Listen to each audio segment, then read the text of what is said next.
18 na ako, I'm excited for my growth. Hindi lang po sa personal, yung parang mas magiging ladylike na, kundi pati rin po sa career kasi I know na mas lalawak na yung pala itong buhay ng mga roles, mga projects.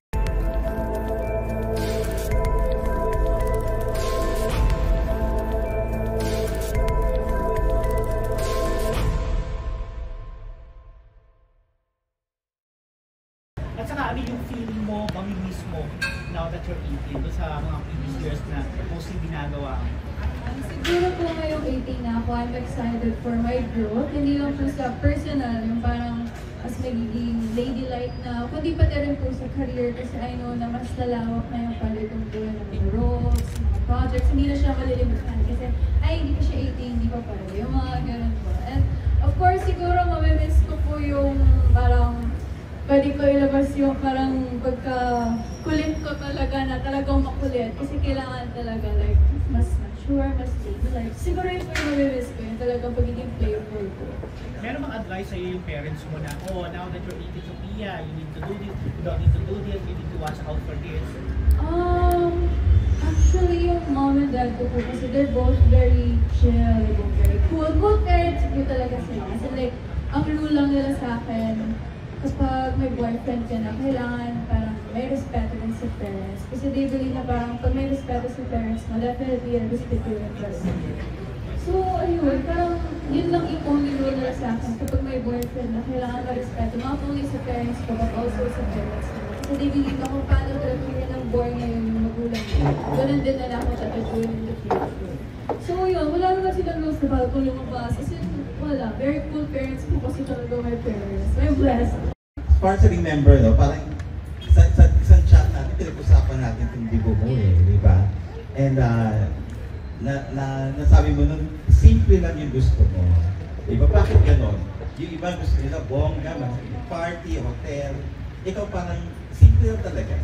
Opo, kasi po for me, parang I don't believe na kailangan mong mag-debut para maging bongga. Like, ako po, like, ever since I was 30, like, nanonood na po ako ng mga debut, yung mga same day edit and night spread, then I've always said, excited na ako pag ako na yung mag-debut. And ang goal ko lang po talaga rin, gusto ko kapag nag-debut ako, kung ano lang talaga yung gusto ko. It's not to show off, it's not, kailangan bongga, kailangan sobrang ganda ng setup, gano'n. I just always wanted to do what I want. Kasi I believe na once lang yung mangyari sa buong buhay mo, like every year you have birthdays, pero you're only 18 months.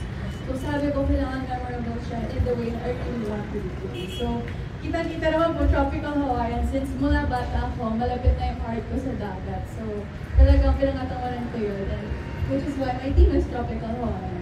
Kaya, iniplik kami dito. Sorry na po. Okay lang.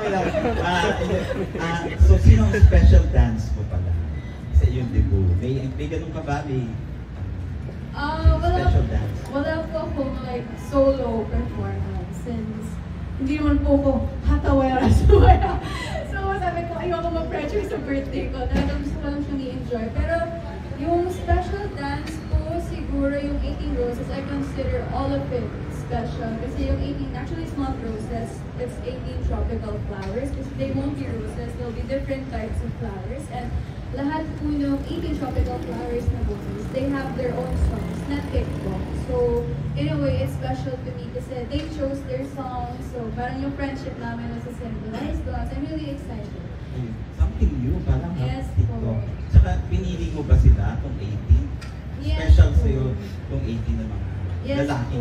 Yes, they're all special in my life. Kasi ayoko naman po na parang ilalagay ko lang. Kailangan talaga mula sa puso.